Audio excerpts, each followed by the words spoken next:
Moment d'ouvrir notre fenêtre sur l'étranger. Ouvrons la ventana, comme on dit là-bas. C'était un indice. Nous partons en Espagne, pour ceux qui n'ont pas reconnu mon accent. J'y suis. Et je rejoins notre correspondante sur place, Marie Bolinchez. Bonjour Marie.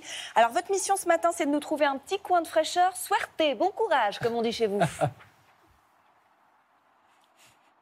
Oui, Lucie, en plus, c'est un petit peu inattendu. On ne s'y attend pas forcément pour l'Espagne. Mais ce matin, je vous emmène au nord-ouest du pays, dans l'archipel des îles Cíes. C'est un archipel sauvage à la beauté totalement préservée. En fait, c'est un peu l'inverse de l'image qu'on a bien souvent des plages espagnoles bétonnées et bondées.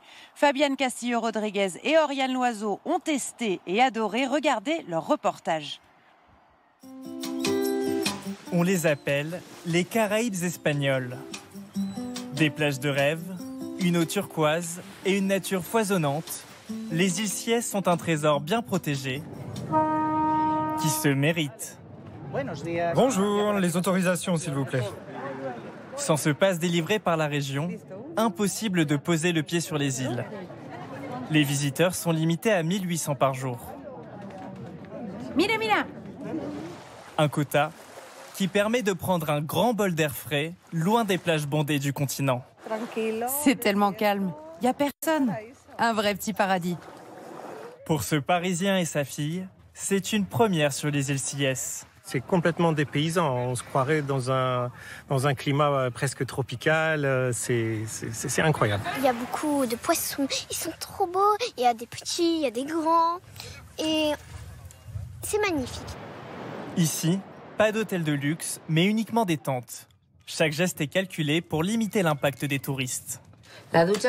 Les douches fonctionnent avec des pièces de 10 centimes. On en donne 2 par jour. Ça correspond à 5 minutes d'eau, car les ressources sont limitées sur l'île. Les îles Cíes, ce sont aussi des forêts verdoyantes appréciées des randonneurs. Pour préserver cet écosystème fragile, Salut les gars. Emilio et son équipe travaillent d'arrache-pied. Tu dois tailler un peu plus par ici. Ils luttent contre les espèces invasives comme l'acacia. On les taille pour empêcher que la sève circule. Ils meurent sans avoir besoin d'ajouter de produits chimiques. Ça coûte plus cher, ça prend plus de temps, mais ce n'est pas agressif pour l'écosystème. Un travail patient et respectueux pour que chacun puisse profiter encore longtemps de ce joyau naturel. Franchement Marie, ici on est ébahis, ça nous donne très envie d'y aller, mais on l'a vu, il faut réserver. Et oui, et pour réserver, Lucie, rendez-vous sur le site des îles Atlantiques de Galice.